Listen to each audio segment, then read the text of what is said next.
Seu nome.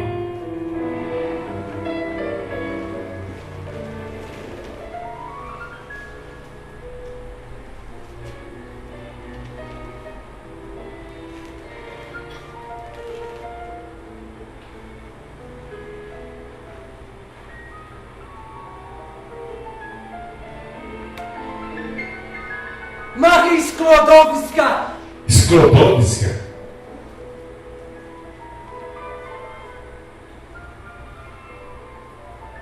Sklodowska Curie. Simplifique, por favor.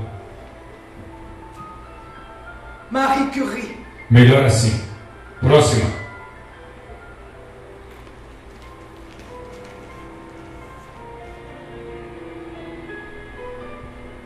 Hipácia. Hipácia ou Hipátia? Como preferir. É costume associar meu nome ao da minha cidade. Hipácia de Alexandria. É assim que me chamam. A senhora seguinte é inglesa. Sim, Rosalind Elsie Franklin. pelo menos sabe meu nome. A última é brasileira.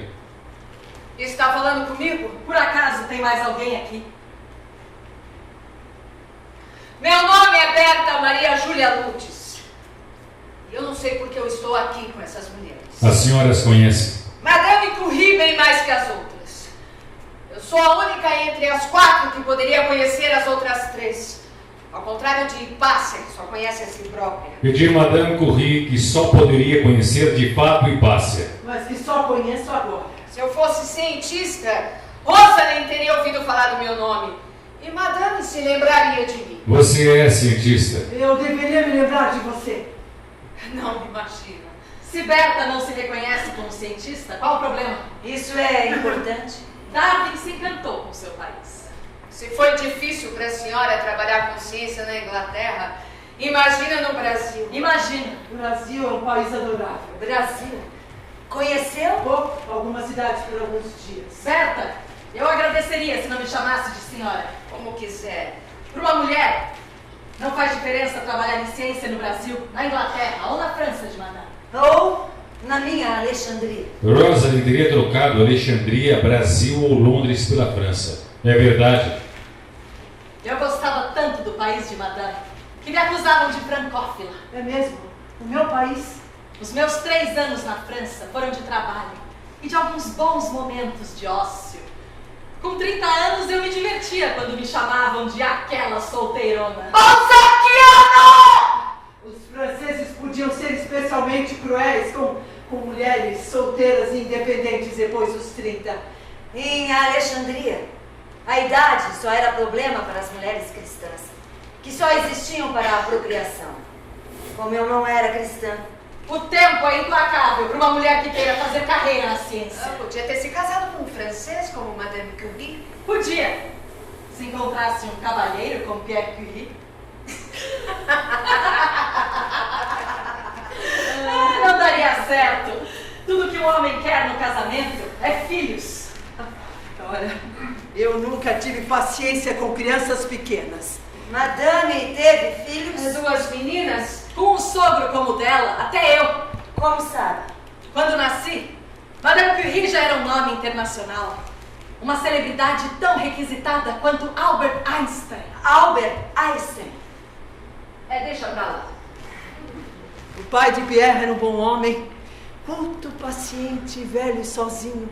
Ele me ajudou a cuidar das meninas, principalmente de Rennes, quando a gente trabalhava ou estava no laboratório. Filhos! Pode ser um estorvo! Eu diria isso. Poucas mulheres conservam a independência depois que se casam e têm filhos. Geralmente elas se anulam. Eu cansei de ver isso. Madame talvez não saiba, mas só foi aceita pela família Curie pela sua inteligência masculina. Olha, quem disse isso? A sua filha, Irene? Eve, na biografia que escreveu da senhora. Então a inteligência também é uma questão de gênero?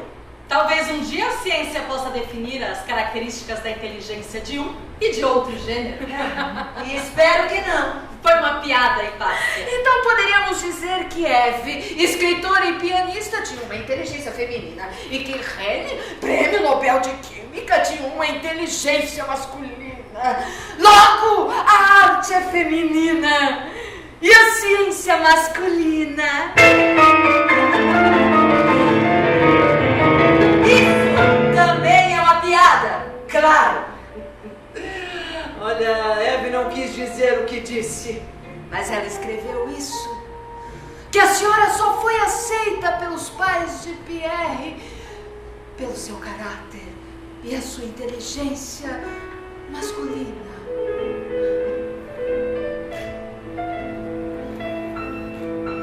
A discriminação contra a mulher é tão comum que até nós repetimos as tolices que dizem sobre nós. Ora, dona Berta Lutz, nossa líder feminista, quem diria? Líder feminista. Então a senhora também nunca se casou? Por favor, pare de me chamar de senhora.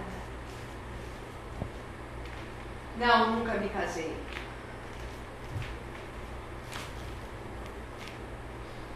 Algum problema? Problema nenhum. Então, tirando Madame, somos 3 belas solteironas. A não ser que Hipácia, O que tem? você também não se casou? Não precisa. Como assim? Em Alexandria, as mulheres se casavam por necessidade ou por motivo religioso. Mas eu me dava muito bem com os homens, Rosalind. Nós também? Nem sempre, madame, nem sempre. Os embates com os homens da ciência destruíram qualquer hipótese de casamento na minha vida. Ter que suportá-los na universidade já era suficiente. Eu me dava melhor com os companheiros do Partido Trabalhista. A filha de banqueiros preparava delícias da culinária francesa para os seus amigos socialistas. Se você não sabe, eu fui deserdada pelo meu pai. E logo socorrida pela sua mãe. E pela irmã do meu pai. As duas se juntaram para pagar os meus estudos. Tudo igual, em qualquer época, em qualquer lugar. Mulher estudar pra quê? Tive a sorte de ser filha de Theon, professor da Academia de Alexandria, senão... O meu pai foi o meu primeiro e único professor até me mandar estudar em Atenas. Meu pai me ensinou tantas coisas. O meu pai descansava da ciência lendo Homero. Na velhice ele ficou cego e eu me sentava ao seu lado nas escadarias do museu para ler o poeta grego. Foi assim que eu me aproximei de Homero e outros poetas, graças à cegueira de meu pai. Por acaso nós fomos poupadas da ignorância e da servidão. Rosalind, você cozinhava mesmo para os seus amigos socialistas? A ciência, pelo visto, não impediu Rosalind Franklin de ser uma mulher prendada. Vai rindo! Alguns desses amigos tinham filhos pequenos e eu me divertia levando as crianças para passear nas feiras e nos mercados de pulgas. Você gosta tanto de crianças, devia ter seus próprios filhos, diziam. E eu respondia, prefiro que os meus amigos tenham. É muito confortável. Não é? Esperta. Sempre foi assim mal-humorada ou está só fazendo gênero? Rosalind, E então, Berta Lutz, a senhora fica? Claro que fica. Se ela quer nos deixar, que vá. Berta! Berta! Gostaria que você ficasse. Obrigada. Mas é melhor eu me retirar. Pra Pra onde? onde? Boa pergunta. Afinal, onde nós estamos? Faz diferença? Não, nenhuma. Mas eu estou curiosa. Curiosa? Muito. Por que nós estamos aqui? Aqui onde? Tanto faz. Tanto faz, não quero saber onde posso. e eu quero saber por quê. Essa é a pergunta. Por quê? Não onde estão, mas por quê? O que importa é que Madame Curie é cientista, 2 prêmios Nobel. Rosalind só não recebeu o Nobel porque 3 cavaleiros muito espertos me passaram a mão na perna. Enquanto ele passa, podemos dizer que é uma espécie de Marte da ciência da antiguidade. Ah, Marte da ciência não. Por favor, não seja ridícula. Olha, sobreviver ao ambiente masculino geralmente hostil não foi fácil para nenhum de nós. O que eu quero dizer é que eu não sou uma cientista como vocês. Não é o que diz a sua biografia. Ela registra que a senhora se interessou pelo estudo dos anfíbios desde criança. Anfíbios, é? Anfíbios alunos. Anfíbios. Sapos. Você estudava ou engolia sapos? Estudava. Engolir era com você. Você não me conhece. Berta, Rosalie, por favor. A senhora Berta Lutz estudou em Londres e se formou em ciências naturais na Sorbonne. Em Londres, né? O meu pai dizia que o ensino da ciência no Brasil era muito precário. Mas em que época você frequentou a Sorbonne? Durante a Primeira Guerra, eu morei num pequeno apartamento no centro de Paris com minha mãe e meu irmão. A senhora andava pelo interior da França. Pequena guerra, Berta. É preciso agir. E agir rápido. No final de 1914, já eram mais de 310 mil mortos, pelos quais eu só podia chorar. Porque diante da morte não há o que fazer. Mas os 300 mil feridos exigiam que eu agisse. Como mulher, como cientista e como cidadã de duas pátrias. Eu sabia que os raios-x podiam salvar vidas. Por isso eu fui para os campos de batalha com a minha filha Irene. Porque, para se odiar a guerra, basta ver uma única vez o que eu vi tantas vezes naqueles 4 anos. Jovens imberbes e homens maduros, encharcados de lama e sangue. E eu me refugiei dentro dos muros da Sorbonne para me formar em botânica e em química biológica. Valente que eu era. Não se culpe, Berta. Cada um tem a sua própria guerra. Depois que voltamos de Paris, em 1918, ainda não havia sinais do fim da guerra. Eu estava no lugar certo, mas na hora errada para conhecer Madame. Por pouco, o mesmo desencontro não se repetiu quando a senhora esteve no Brasil. São Paulo! Rio de Janeiro! Belo Horizonte! Belo Horizonte! No ano de 1926! Agosto de 1926! Eu tinha 6 anos e já vivi em guerra com os meus irmãos. Era mesmo o nome daquela outra cidade? Águas de Lindóia. Águas de Lindóia. Eu estava na comitiva que recebeu a senhora em São Paulo, lembra? Não. Visitamos a estação biológica do Alto da Serra e à noite pegamos um noturno para Belo Horizonte. Eu, a senhora e a sua filha Irene. Mas sinto muito. A minha memória. Sabe que deram seu nome a uma das fontes em Águas de Lindóia? Verdade. Só espero que não se chame de fonte Marie Curie de águas radioativas e milagrosas. Águas radioativas. Raios X. Mas que nomes interessantes. Mais do que imagine, Pássia. Madame Curie usou os raios-x para salvar vidas. E Rosalind Franklin para decifrar o código da vida. Eu não decifrei coisa nenhuma. Eu estava bem viva quando Francis Crick, James Watson e Mercy Wilkins receberam o Prêmio Nobel de Medicina em 1962. 4 anos depois de sua morte, Rosa. E nenhum dos 3 teve o cuidado de pelo menos lhe agradecer. Novamente este nome. Prêmio Nobel. Nobel. Por um acaso é algum velocino de ouro, de algum jazão do tempo de vocês? É um fetiche do século XX, de todos os cientistas e Pássia. Por ele, alguns vendem até os próprios colegas, se for preciso, como os 3 amigos da Rosa. Berta, esses homens não me agradeceram porque não tinham o que agradecer. Olha, você não acredita nisso, não é, Rosalie? É verdade, eu nunca tive mágoa deles. A não ser aquele americano, Watson, um ególatra reacionário. Se pudesse, ele teria passado a perna no meu amigo Crick e no bobalhão do Wilkins. Ainda tem algumas coisas que eu não entendo. Eu também. O que os raios-x de Madame têm a ver com os raios-x de Rosalind na descoberta do código da vida? Vamos lá, Rosalie. A descoberta é sua. Eu não descobri coisa nenhuma. Eu apenas estava interessada em saber do que é feito o mundo. Mas como se isso- formou a vida. Mas isso também me interessa. Como você usava os raios-x? Trabalhando em cristalografia, eu desenvolvi uma técnica para determinar a estrutura de uma molécula. O que fiz foi separar as fibras de DNA. DNA. Uma molécula presente em todas as células vivas. Juntei as fibras de DNA em feixes minúsculos de fios paralelos sobre os quais emiti raios-x e fotografei. Só isso.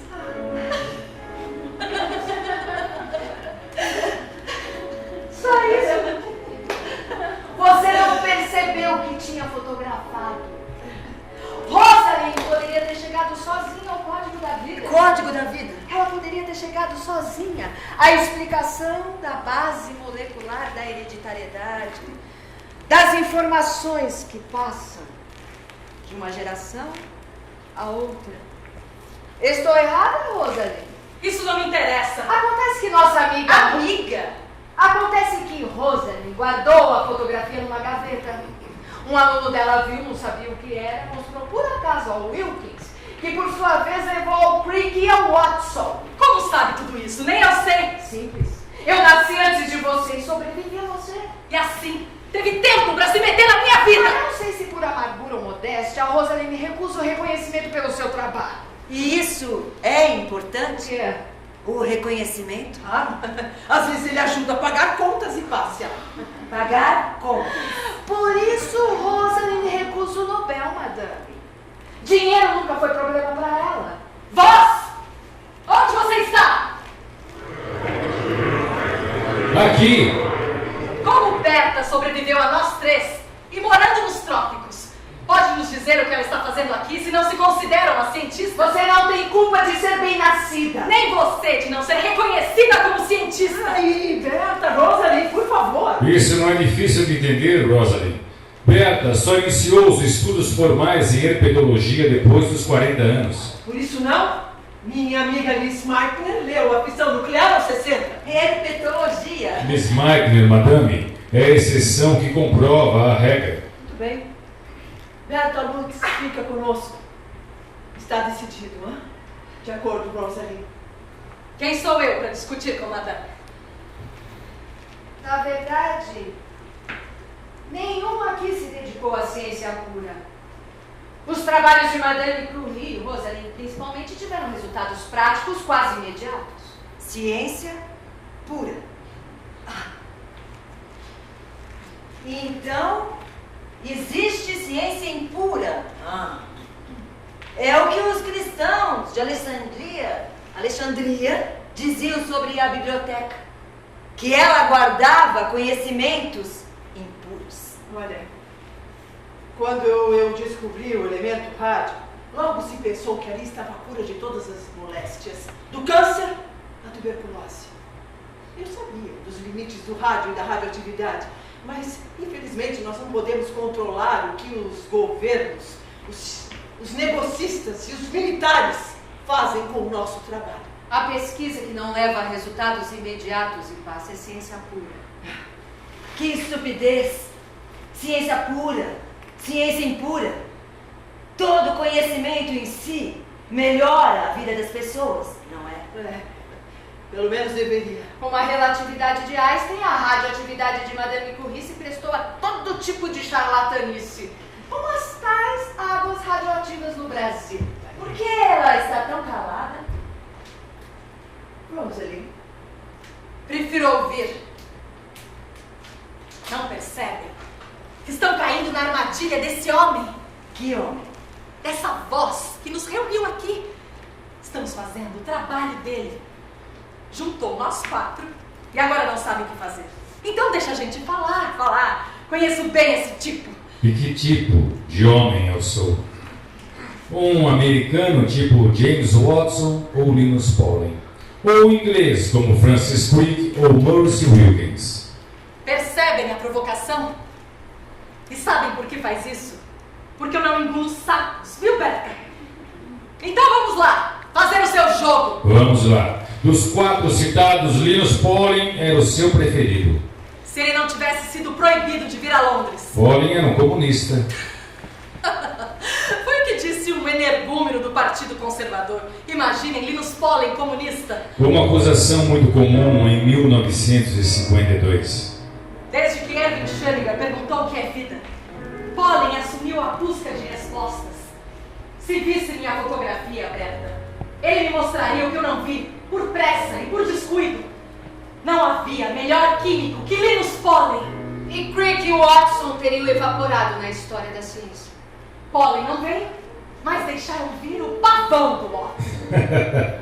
Sabe o que o pavão do Watson disse décadas depois ao The Sunday Times? Não me interessa. Que os negros são menos inteligentes que os brancos. Um cientista disse isso. A intolerância também frequenta a universidade, hein, Márcia? Quando o conheci, já era um jovem cretino. Se tornou um velho cretino e racista. Com certeza ele se desculpou depois. Não foi isso que eu quis dizer, ele declarou. Como sempre, né? Típico de um alpinista da ciência. Ele não seria nada se não saísse de Chicago, se não viesse para Londres, se não conhecesse Francis Crick. E se Crick não estivesse trabalhando nas moléculas de DNA, se meu aluno no King's College, se Wilkins, se minha fotografia do DNA, se... Pena que as vidas não sejam feitas de si. Watson estava no lugar certo e na hora certa. Questão de sorte. Sorte dele. Eu estava tão perto de desvendar o que ele chamou de o segredo da vida.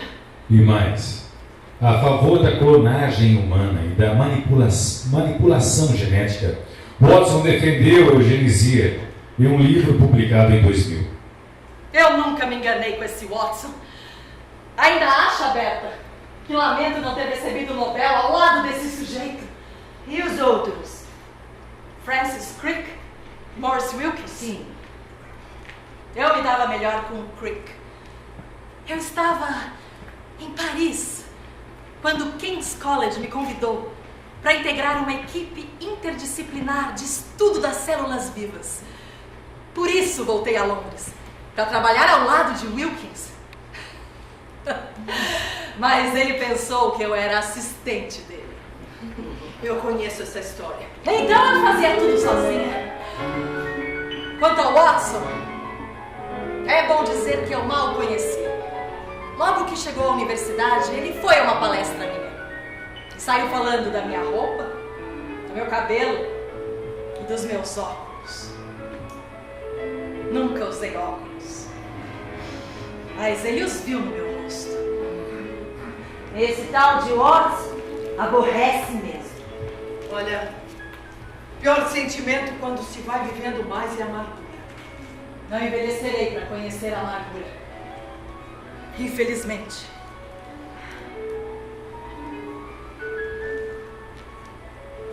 Madame, não confunda indignação com amargura? Às vezes é difícil separar uma da outra. Caí na armadilha. E vocês também. Que armadilha. Desse homem, dessa voz que nos obriga a falar. Mas nós já falamos tanto, qual é o problema?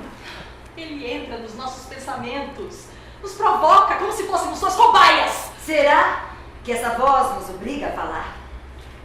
Pensem. Por que um homem nos reúne? Deve ter um plano, um objetivo. Investigar as nossas vidas, as nossas mentes. E qual o seu método? Colocar nós 4 em confronto. Mas nós nem nos conhecíamos antes dele evocar nossos nomes. E por que ele se esconde numa voz? Não era essa a minha intenção, colocá-las em confronto. E qual era a sua intenção? No início eu não queria discutir a questão da mulher. Reúne 4 mulheres e não quer que elas falem da condição feminina. 4 cientistas. Mulheres! Desculpem, mas esse assunto me aborrece. Falar da condição feminina te aborrece? É que ele me leva a tocar em certas feridas que eu jurei nunca mais tocar.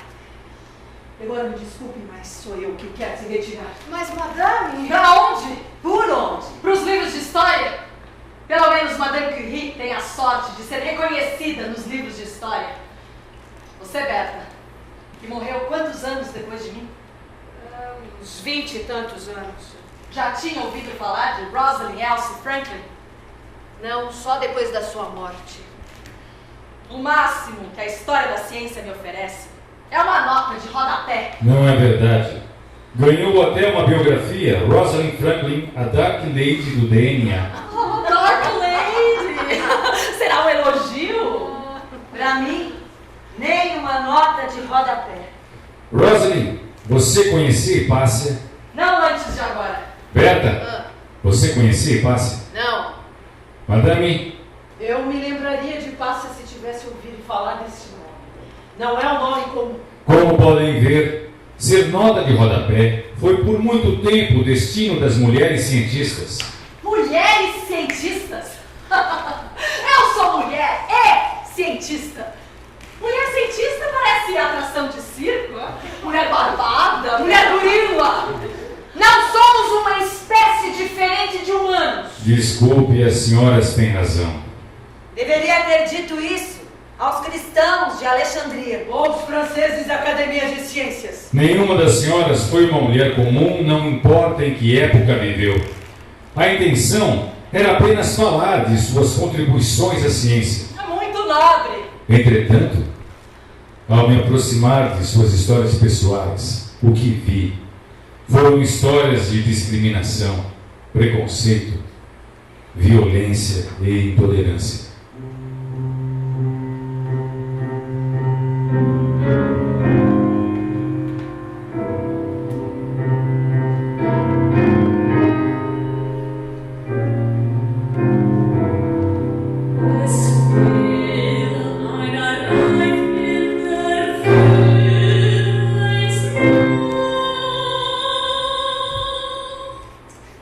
Nada diferente das histórias de tantas mulheres anônimas. Mulheres que viveram e morreram em silêncio. Eu sabia que não podia me dedicar exclusivamente à ciência se antes não conquistasse outros espaços para todas as mulheres. Filha de uma autoridade na ciência, eu sabia que pelo menos a minha voz seria ouvida. Por isso, Rosalind, eu passei mais tempo nos parlamentos, nas ruas e nos debates públicos do que nas pesquisas de campo e nos laboratórios. Entende por que eu insisto em ir embora? Desculpe, eu não sabia. Também não tinha como. Eu Nem te- por que saber. Mas eu te entendo, Berta. Eu te entendo. Então temos uma boa razão para incluir Berta Lutz neste encontro. Existem outras cientistas brasileiras com contribuições notáveis, com pesquisas. O que você está tentando dizer? A voz acaba de cometer uma grosseria com a Berta. O que foi que ele disse? Ia dizer, mas não disse. Que Berta não foi lá grande coisa como cientista. Berta Lutz sabe do que estou falando. Sabe? Sei. Então não foi uma ofensa a você, Berta? Não. Melhor, então? Há muitas mulheres no meu país, antes e depois de mim, com trajetórias muito mais ricas na ciência, que poderiam ocupar o meu lugar aqui. Vós, Sim. se você se inspirou em Wicklow, está faltando uma mulher. Wicklow, Uma peça de teatro. uma peça de teatro. Escrita por Jean-Paul Sartre, filósofo francês. Uma peça de teatro em que os personagens são reunidos entre quatro paredes, sem chances de escapar. Como nós aqui. Tinha que ser francês. Você o conheceu, você. Vagamente, de nome. E que outra mulher é essa que está faltando aqui? Poderia ser Simone de Beauvoir. Não é do meu tempo. É nem do meu. Companheira de Jean-Paul Sartre. Filósofa e feminista. Não se nasce mulher, torna-se. Ela disse isso? Dizem que disse. Mas não é exatamente Simone de Beauvoir que irá surgir.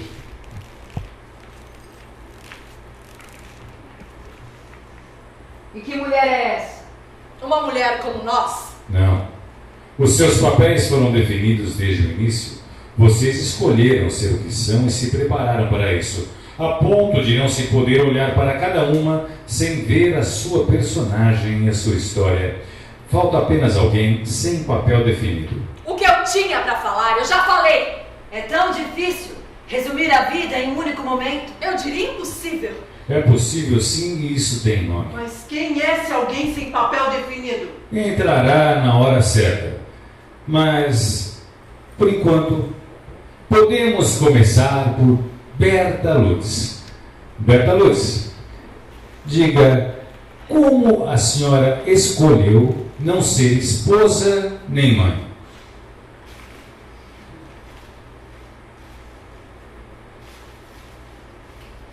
Muito bem, eu vou repetir. Berta Lutz, como a senhora escolheu não ser esposa nem mãe? Mas o que está acontecendo aí? Berta Lutz, como a senhora escolheu não ser esposa nem mãe?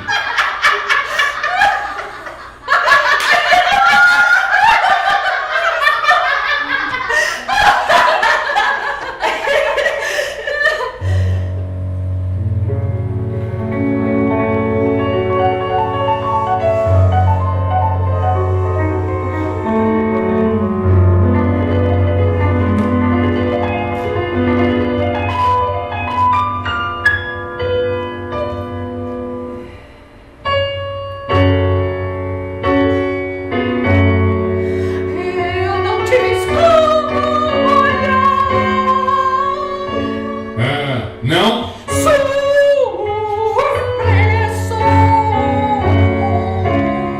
Confesso que um pouco.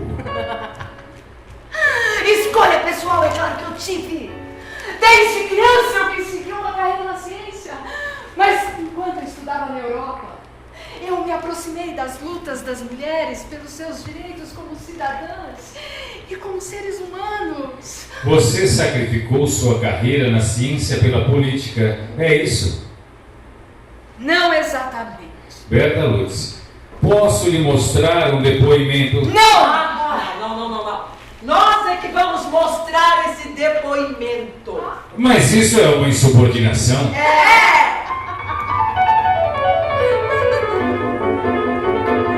Meu nome é Esmeraldino de Souza.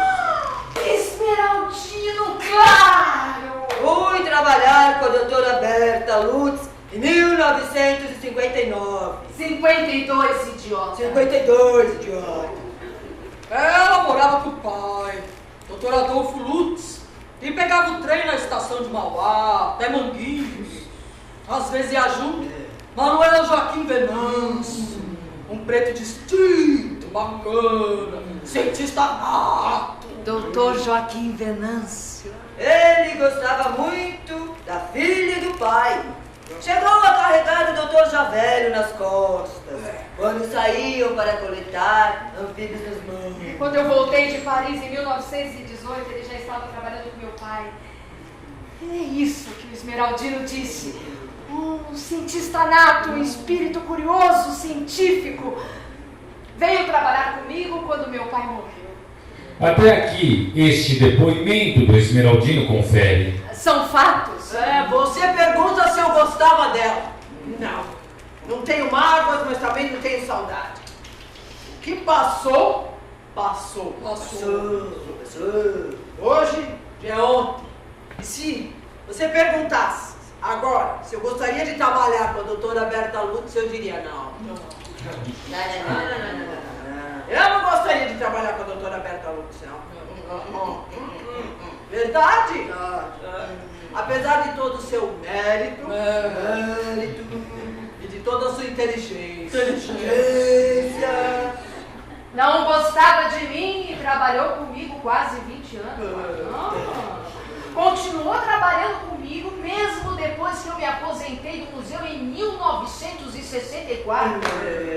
Imagine se gostasse de mim. A doutora era muito temperamental. Era difícil lidar com ela. Eu falava isso pra ela. Falava. Tanto que não fez um de princípio. E olha, ela tinha muitos assistentes bons. Mas ninguém aguentava trabalhar com ela por causa do seu humor. Pra fazer desfeita, só não pensava duas vezes. Até que o irmão, o Dr. Walter, ele entrava em briga feia. Eu tinha que apartar.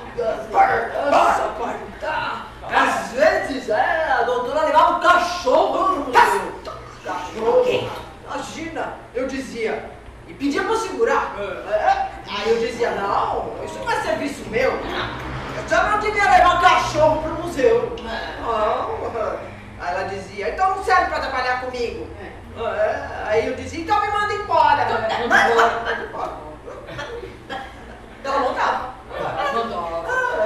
E no dia seguinte me chamava de volta.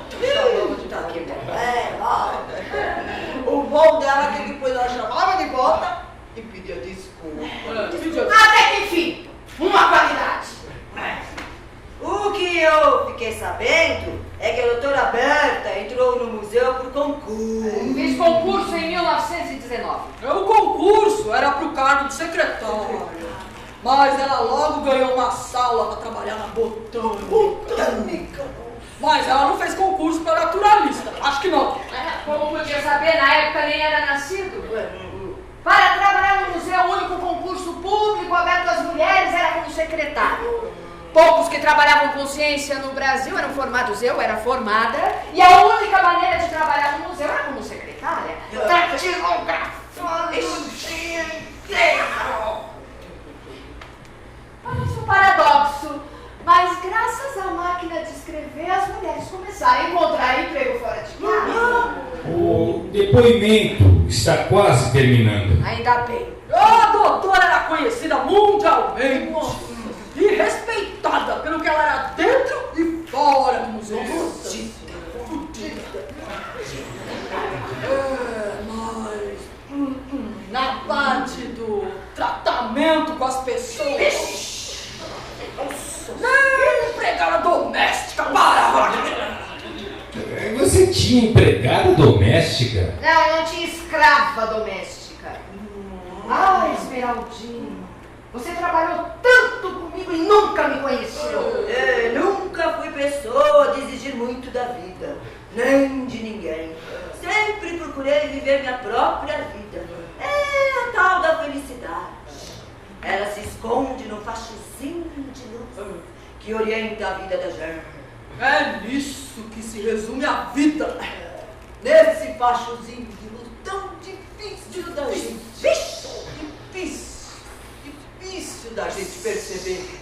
É nele que reside a tal felicidade. Eu prefiro fachozão. Fachozinho. E eu facho médio. Terminou!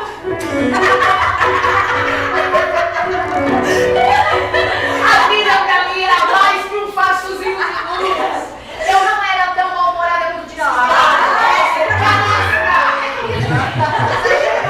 Claro que não. Dizem até que tinha um humor muito especial. Tão especial que poucos entendiam. Quando Berta Lutz se candidatou a deputada federal, alguns adversários insinuaram que ela deveria se recolher aos cuidados do lar da família. Mas ao ser eleita, Berta Lutz subiu à tribuna para dizer que o lar não cabe mais no espaço entre quatro muros. O lar é também... O lar é também a escola, a fábrica, a oficina.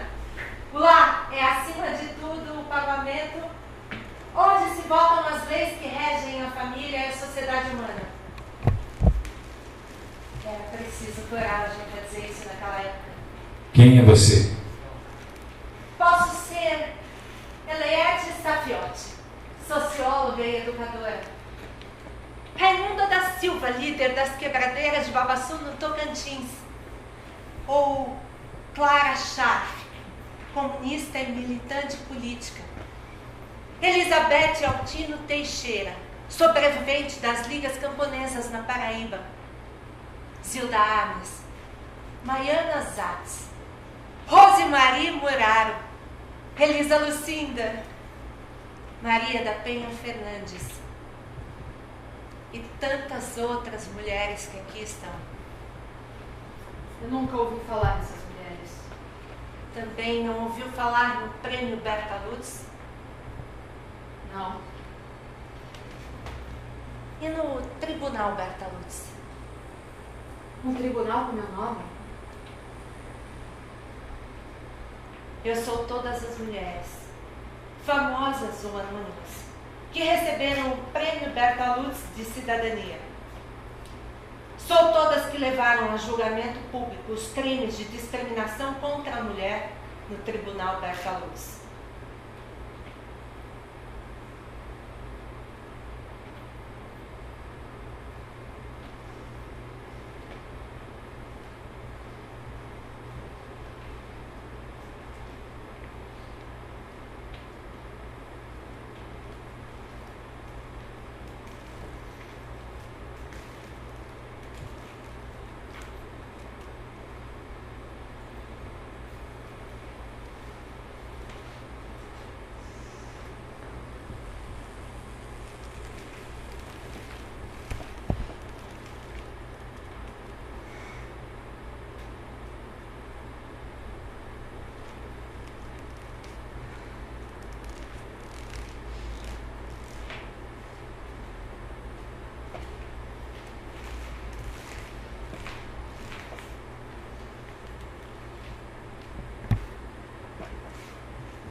Agora sou Irène Joliot-Curie.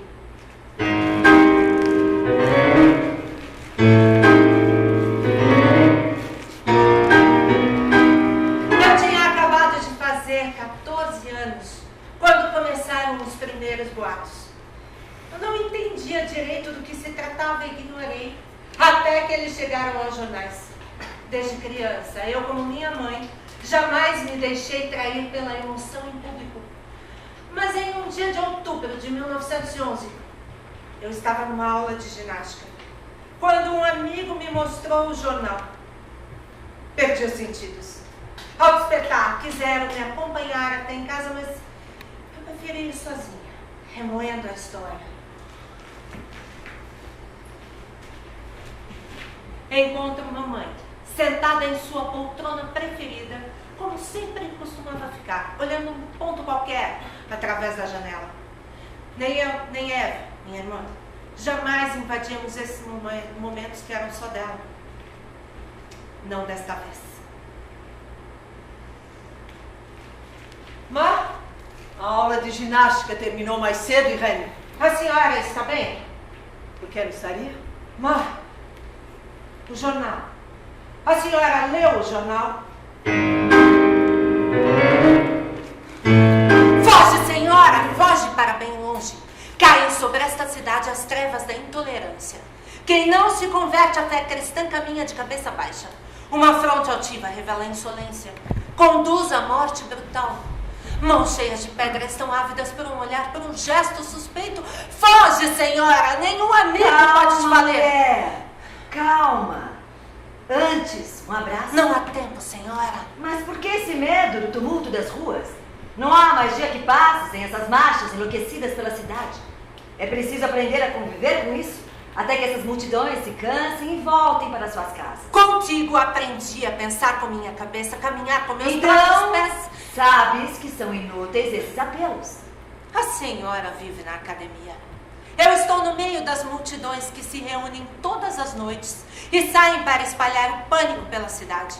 Eu frequento suas missas, ouço seus sermões contra hereges e pagãos.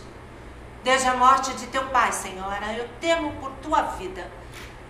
Nessas horas lamento que não tenhas um homem que te proteja.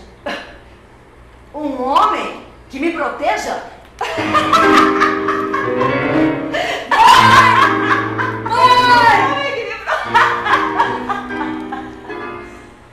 Meu nome é Muriel Frances Franklin. Não sou mulher da ciência. Tudo que eu fiz, talvez filantropia e caridade foi a minha contribuição. Dos meus 5 filhos, Rosalind foi a mais independente e só me deu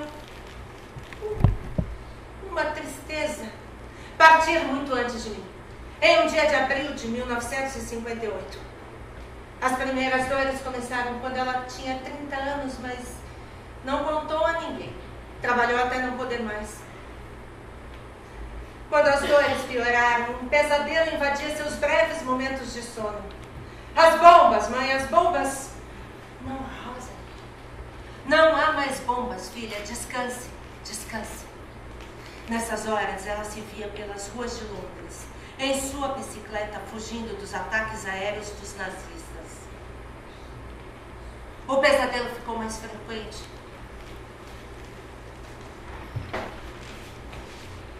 Quando se acalmava, conversávamos, como nunca havíamos conversado. Por favor, estou pedindo. Não, mãe. Custa rezar? Pra quê? A ciência não explica tudo. Eu nunca disse isso. Eu já vi mais milagres na minha vida do que você imagina. Eu não vou morrer. Ninguém disse que você vai morrer. Não agora. A senhora fala como se eu já estivesse morta. O meu câncer.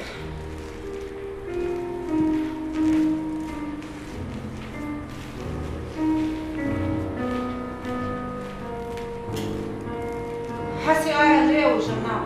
Se é sobre a Academia Francesa de Ciências, eu não quero saber. Se eles estão preparados para entregar a cátedra a uma mulher, eu espero. Não é sobre a academia. Isso não é sobre a Academia Francesa, é sobre a Academia Sueca. Academia Sueca? Eu recebi uma carta da Fundação Nobel. Eles vão me entregar o prêmio de Química de 1911 pela descoberta do rádio. E dessa vez, eu quero que você me acompanhe. Obrigada. Você não parece feliz? Com a viagem à Suécia, sim, estou feliz. Mas isso não merece um sorriso. Caramba! Você não leu o jornal? Eu raramente leio jornais, ora, pra quê? Eu já sei o que eles pensam. Não é fácil aceitar que o prêmio Nobel seja entregue a uma mulher. O primeiro eles engoliram porque eu dividi com Pierre e Henri Bergson. Mas a academia incluiu naquele prêmio que veio em boa hora. O dinheiro veio em boa hora. Nós estávamos passando dificuldade porque nós não quisemos patentear o rádio. Não fazia o menor sentido. Ninguém é dono do rádio. Ele pertence à natureza. É como querer patentear o ar que respiramos ou o brilho das estrelas. Então, como é que alguém pode pretender ser dono de alguma coisa? Infelizmente, outros se apressaram a patentear o rádio. Fazer o quê? É mais grave que isso, mãe. Então fale, né? Você parece mais aflita em me contar a história do que eu em ouvi-la. É sobre meu professor de matemática, Paul Langevin. O que ele fez? O que vocês fizeram? Nós? Está no jornal. Uma história de amor. Paul Langevin e Madame Curie. Um homem que me proteja. Perdão, eu disse uma estupidez, eu sei. Cresci no meio de homens. Com homens fiz amizade. Ganhei o respeito dos homens mais do que as mulheres que nunca perdoaram a minha liberdade. Mesmo na Grécia, elas me viravam o rosto por eu conviver com os filósofos e não com as fiandeiras. Como se a nós, mulheres, não restasse senão o papel de Penélope. Muitas mulheres gostariam de decidir sobre o seu destino, mas as coisas não são assim. Eu mesma, a quem a senhora livrou da escravidão, eu mesma não consigo ser livre. Casei-me com um pescador, de cuja família meu pai se dizia devedor de favores antigos. Em Atenas corre a história de uma mulher a quem havia sido negado o direito de exercer a medicina que ela havia aprendido aqui, em Alexandria. Para escapar a essa proibição, ela se travestiu de homem e passou a cuidar da saúde das mulheres em Atenas. Mas ela fez tanto sucesso, que os outros médicos a acusaram de abusar sexualmente de suas pacientes. Foi levada a julgamento. E no tribunal, ela se despiu para provar ser mulher. Foi declarada inocente. E a partir desse momento, as mulheres puderam exercer livremente a medicina na Grécia. Isso foi há muitos séculos. E ainda hoje se reverencia o nome de Agnose. Uma mulher insubmissa. Foge. Foge então para Atenas. Lá vais encontrar proteção, senhora. Estás ouvindo? Chega até aqui o alarido das ruas. São gritos de ódio que se multiplicam a cada esquina e invadem as paredes da academia. A vida é nada, se para vivê-la é preciso denunciar o que dá sentido. Deixe que gritem. Quando Júlio César tomou esta cidade, há 400 anos, ele espalhou a destruição, invadiu casas, incendiou depósitos de livros, mas não se atreveu a tocar na academia e na grande biblioteca. Mas não os cristãos, senhora. Eles caminham para a biblioteca. Eles não invadiriam a biblioteca. A senhora fala como se eu já estivesse morta. O meu câncer. Câncer. Câncer. Câncer. Câncer! Pare! Eu não quero ouvir essa palavra. Além do que, nem os médicos sabem direito o que você tem. Eu sei. Foi você que mandou o médico me perguntar, não foi? O quê? Se existem casos dessa doença na família. Mãe, eu só queria saber do que morreram seus pais. E os pais dos seus pais, só isso. De que adianta? Vai te curar, saber? Não, não vai me curar. Mas um dia, dona Muriel, saber a herança genética pode salvar a vida de muita gente. Não é maravilhoso? Seu pai sempre diz que os Franklin descendem diretamente do rei Davi. Grande coisa. É só o que sei. Essa nobreza genealógica só interessa ao papai e aos amigos banqueiros dele. Se é que banqueiro tem amigo. Não fale assim de seu pai. Eu não consigo entender como ele e tia Alice podem se dar tão bem. São irmãos.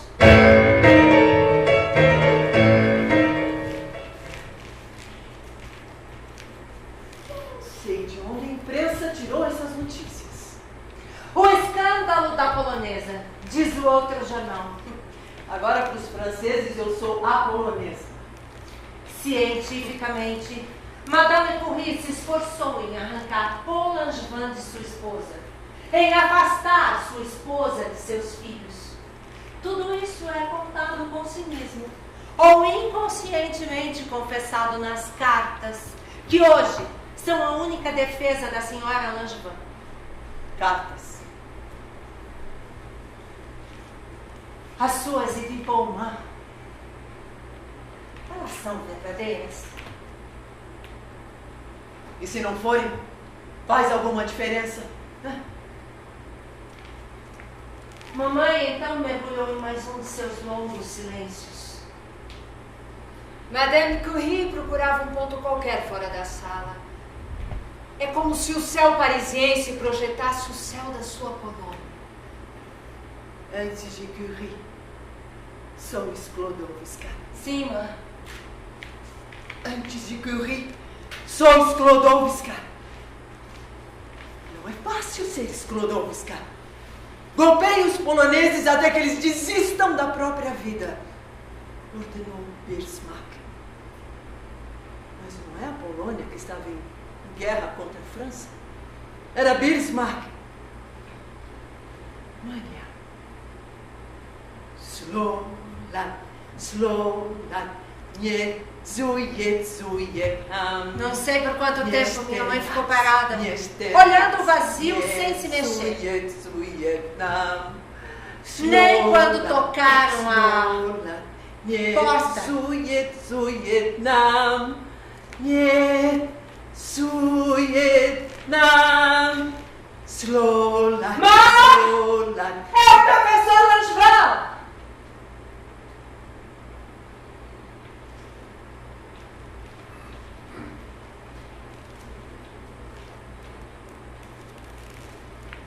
Diga que não estou. Ele sabe que você está em casa. Diga que falo com ele mais tarde no laboratório. Contrariando os seus hábitos sempre polidos, Paul Langevin entra na mesma sala em que ele e outros homens só frequentavam, enquanto Pierre Curie vivia. Marie, precisamos conversar. Eu ouvi nas igrejas, senhora, os sermões contra esses templos do mal. Templos do mal?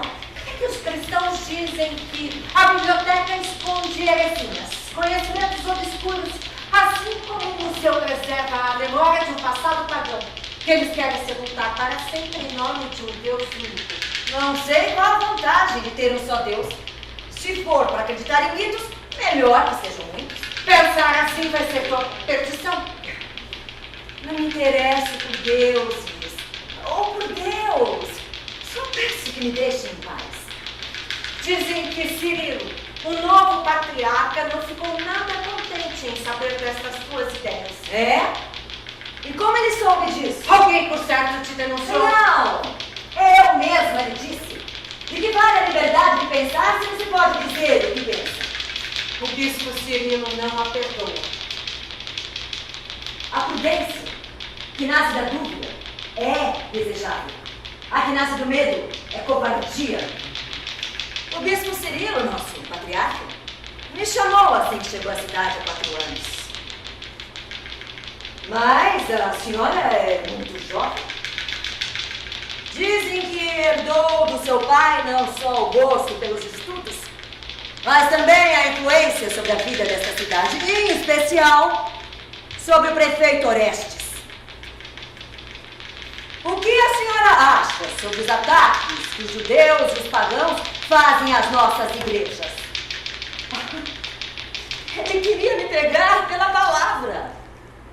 Eu encarei um tempo e falei sem elevar o tom. Como tem tanta certeza que são judeus? Eles não são monoteístas? Acreditam em um só Deus como o Senhor? O patriarca não conseguia disfarçar sua irritação. Andando furiosamente à minha volta, como se eu fosse uma presa, ele tentou me ensinar o catecismo e explicar as diferenças entre os cristãos, pagãos e judeus. Perdão, senhor. Cristãos, pagãos e judeus que se entendam com as suas diferenças. Não é problema meu. A Alexandria floresceu no governo laico e semeou a sua civilização nessas terras banhadas pelo Mediterrâneo. Vamos conservá-las assim, senhor, longe da barbárie. O patriarca me encarava enquanto eu falava. Parecia querer ler nos meus olhos o que as minhas palavras escondiam. Mas nos meus olhos ele não encontrou nem ódio, nem medo.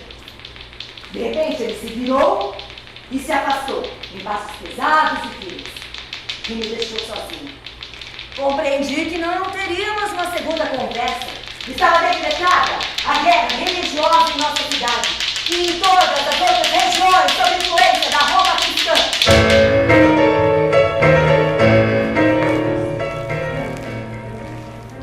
Alice, metida no sindicato, brigando pelos direitos das mulheres. Papai, me forçando a largar os estudos e arranjar logo um marido. Teu pai nunca te forçou a nada. Porque a senhora e tia Alice me defenderam. Nesse ponto você é muito mais parecida com sua tia do que com seu pai. Sorte minha. Então, por que esse interesse nas doenças da família? Mãe, eu não sou escritora nem biógrafa. Sou bióloga. Eu acho mórbido falar em morte. Eu prefiro falar de vida. Eu também. Está perto o dia em que o segredo da vida irá desvendar o mistério da morte. Oh, Deus, dá-me forças para aceitar que eu não posso mudar. O quê? Ouvi de um santo católico. Gostei. Repito todos os dias como uma oração.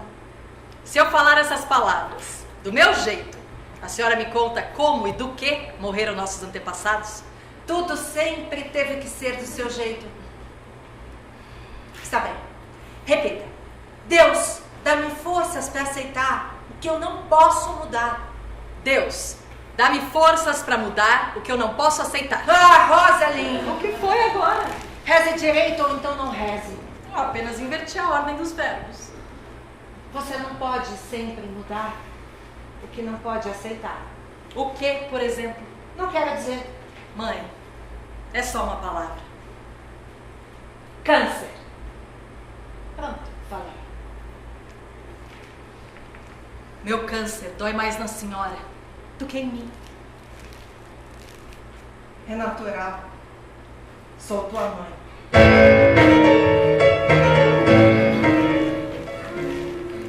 Precisamos conversar, Marie. Pois fale, Paul. Não há nada que Rene não possa escutar. Eu não sei de onde surgiram essas histórias. Não interessa, Paul. Os que votaram contra a minha entrada na Academia de Ciências devem estar comemorando. Ainda bem que não elegemos a estrangeira. A França libertária. A França que interessa, Marie. Essa França te ama.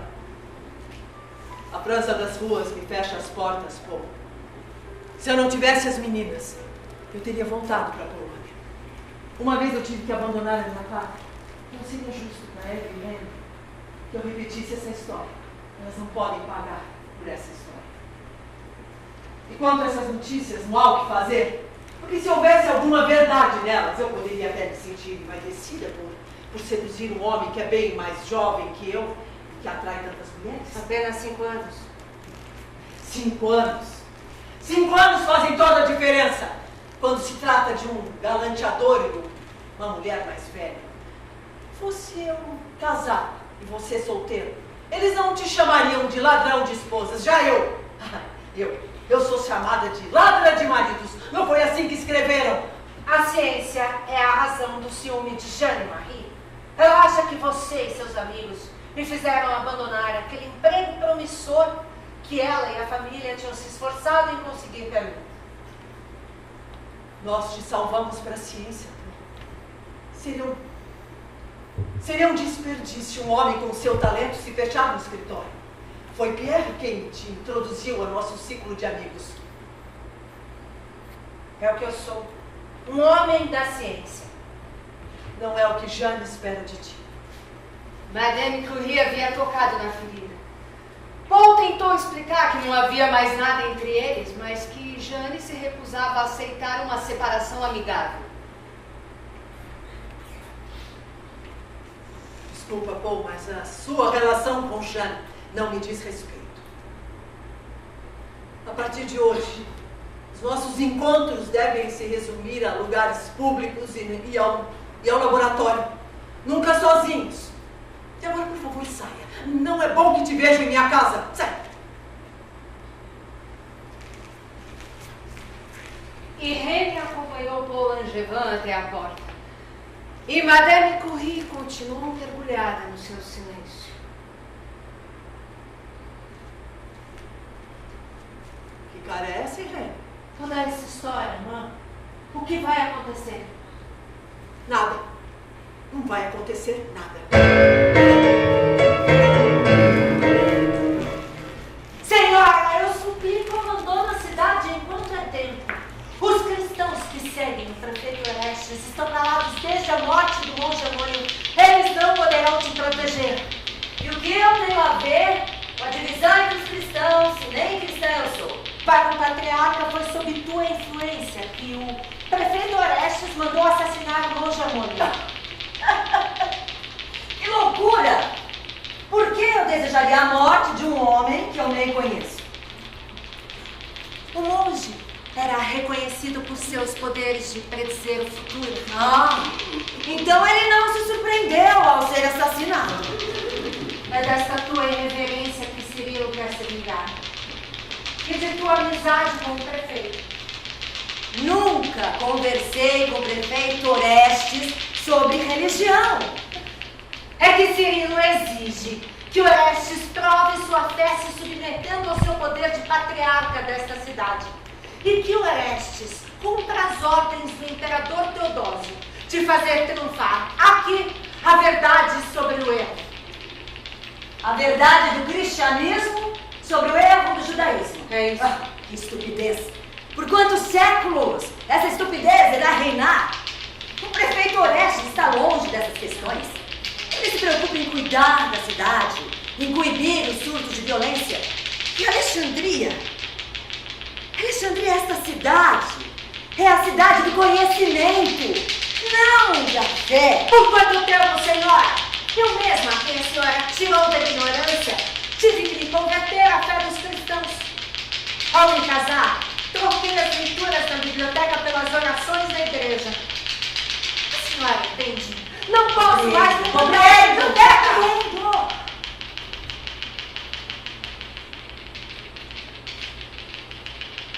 Até que esses tempos passem, frequentar a biblioteca não é seguro. Por isso rogo que saia daqui para bem longe.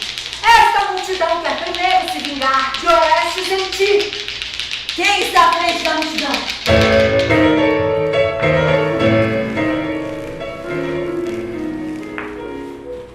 Eu sou tua mãe. Me abraça. Claro. Forte. Ai, forte assim. Estou com medo, mãe. Você nunca teve medo, nem quando criança. Aos 6 anos, ameaçou a Nani porque achou que ela defendia seu irmão David, lembra? Ela agia como se fosse minha mãe. Ela não era minha mãe. Claro que não. Ela me odiava porque eu gostava de livros. Ela não te odiava. Logo que você aprendeu a ler, você vinha me contar as descobertas que fazia nos livros. Era a sua maior diversão. Certa vez me obrigou a deixar uma fruteira aberta sobre o armário da cozinha. Até que pela manhã surgiu uma nuvem de moscas de fruta.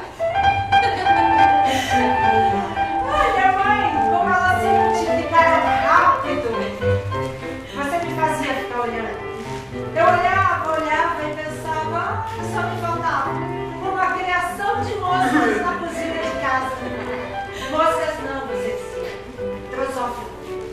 Drosófila. Melanogaster. Drosófila melanogaster. Durante anos eu te chamei de Drosófila. Mas você não achava a menor graça. Eu não achava graça, porque não tinha graça, mãe. Então me chame agora. Ah, não vai se zangar? Não. Minha Drosófila. Mãe, é um apelido horroroso. Não vou voltar mais a Paris. Vai sim. E vai me levar junto. Ainda faz tanto frio em Londres. Logo é primavera. Podemos passar o verão em Paris.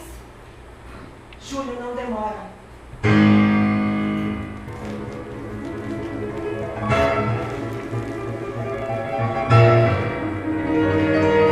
Tenho medo, mãe. Aprenda a trocar o medo pela curiosidade, né? E lembre-se, quando se lida com certos elementos, a coisa mais importante é deixar-se surpreender. Você tinha 3 meses. 3 meses quando eu iniciei a minha tese de doutorado. Eu li no meio cientista que não havia mais nada a se descobrir no meio da física. Era absurdo. Mamãe pensar no começou a átomo falar como átomo, compulsivamente. algo indivisível. Mas Mãe, você precisa de alguma coisa? Como provar que o átomo pode se dividir? Ah, não respondeu. Pode sofrer. É como se eu não estivesse presente. A radiação da Page Blunt, que Riverdale descobriu um ano antes, abriu um campo imenso para pesquisa e para investigação. Eu jamais podia imaginar que eu chegaria na radioatividade quando eu comecei a trabalhar com a Page Blunt. Eu escolhi trabalhar com ela porque ela era mais barata e acessível que os outros minerais. Comecei com 100 gramas. Isso, 100 gramas de Page Blunt. Quanto mais eu triturava, diluía, dissolvia em ácido e filtrava, as pequenas porções que sobravam eram cada vez mais radioativas. Então Pierre e eu resolvemos testar e separar cada um dos 78 elementos químicos existentes para ver se os misteriosos raios incidiam em outros elementos que não urânio. Demoramos muito fazendo isso, porque nós não tínhamos dinheiro para comprar as pequenas amostras de material e porque as nossas condições de trabalho eram precárias demais.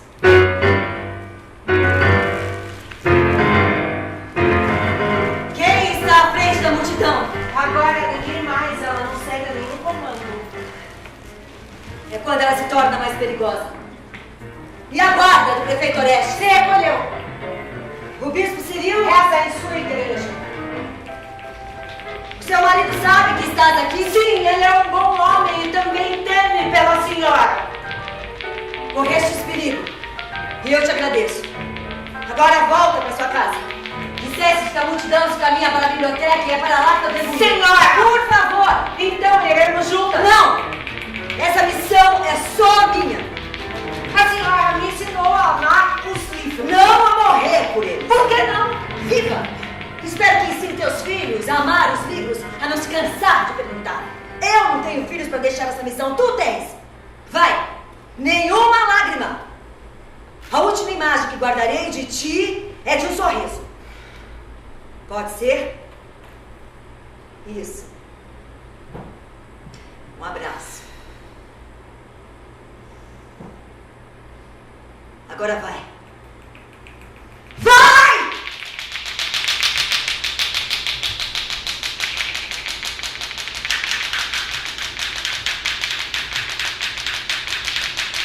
Quando me aproximei da biblioteca, vi com os olhos embaçados de dor livros e pergaminhos arrancados das estantes e jogados na rua para serem queimados pela multidão. Toda a multidão insana. Não pensa, não vê, não ouve senão palavras de ordem. Sua marcha é irracional. Quem a comanda está bem longe, em segurança. A multidão desaparece nos indivíduos. A multidão cristã que destruiu a biblioteca de Alexandria era nada.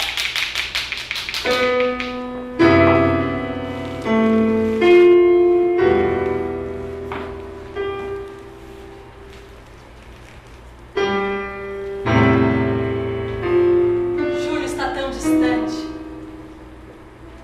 Desde que descobri meu câncer, parei de pensar no tempo. Você fará 38 anos em julho. Que pena. Papai queria que eu tivesse muitos filhos. Isso foi quando você tinha 15, 16 anos. Ele nunca mais falou sobre isso. Poucas vezes ficamos sozinhas. Só nós duas. Sentia tanto a sua falta. Isso sim é uma pena. Rosalind, eu posso te fazer uma pergunta? É verdade que o segredo da vida pode desvendar o mistério da morte? Esquece aquilo que eu falei das doenças na família. Mas é verdade que o segredo da vida está Num contido. certo sentido. Tem a ver com o tal DNA que você descobriu? Mãe, eu não descobri o DNA. Foram aqueles 3. Também não. O DNA foi encontrado faz tempo. O que nós percebemos, o que os biólogos perceberam, é que ele é mais que uma simples molécula. Ele é o veículo de transmissão da informação genética. Entendeu agora? Não sou idiota. Todo esforço da ciência é para decifrar a vida, saber como ela acontece, como se desenvolve e como de repente é interrompida.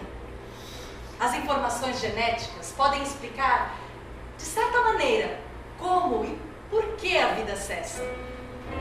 Mas eu já não tenho mais tempo para saber por quê. De que vida você fala, Rosa? Da vida biológica?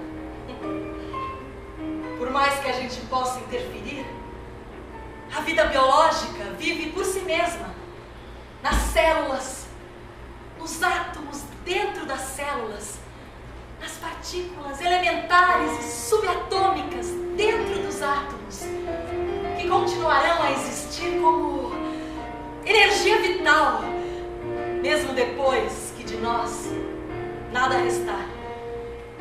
De qual vida estamos falando, mãe? Então, em um dia de março de 1901, a Page Brand nos revelou o segredo que escondia. 2 surpreendentes elementos, 3 vezes mais radioativos que o urânio.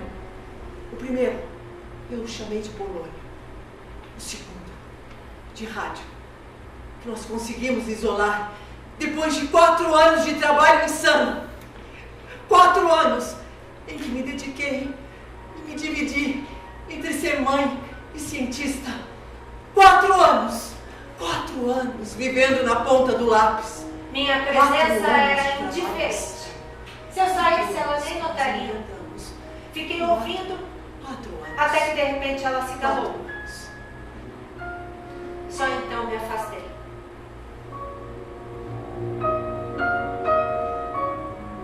Toda a multidão é nada. Não tem rosto. Nela ninguém se reconhece. Quando eu vi a multidão destruindo tudo em sua fúria, fiquei paralisada. Qualquer reação era inútil. Me plantei no centro do salão principal. A primeira pedra me atingiu entre os olhos. A segunda me feriu a boca. As outras eu já me senti. A multidão arrancou as minhas roupas e nua eu fui arrastada até a igreja. Lá os fanáticos me massacraram. A minha carne foi esfolada dos ossos com ostras afiadas. E os meus membros, ainda palpitantes, foram atirados às chamas.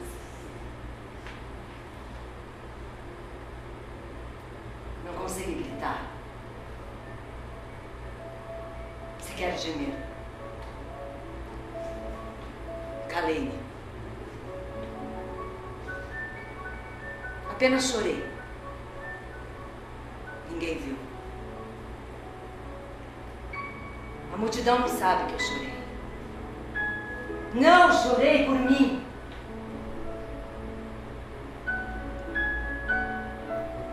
Meu nome é Hipácia. Hipácia de Alexandria. Vestida com os mantos dos filósofos, eu abri caminho no meio da multidão, explicando os escritos de Platão e Aristóteles. Meu nome é Hipácia. Nascida em Alexandria em 370. Morta na quaresma do ano de 415 da era cristã. Da era cristã.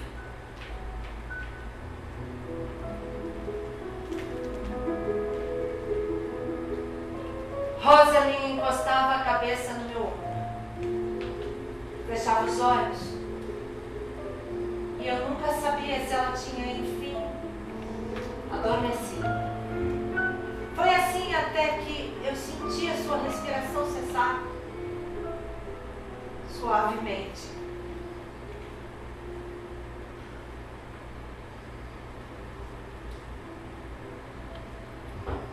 Os átomos que formam os seres vivos da Terra e da própria Terra existem desde a origem do nosso sistema solar. Vivemos uma eternidade do ponto de vista de uma drosófila. E diante dos bilhões de anos do universo, somos menos que uma drosófila.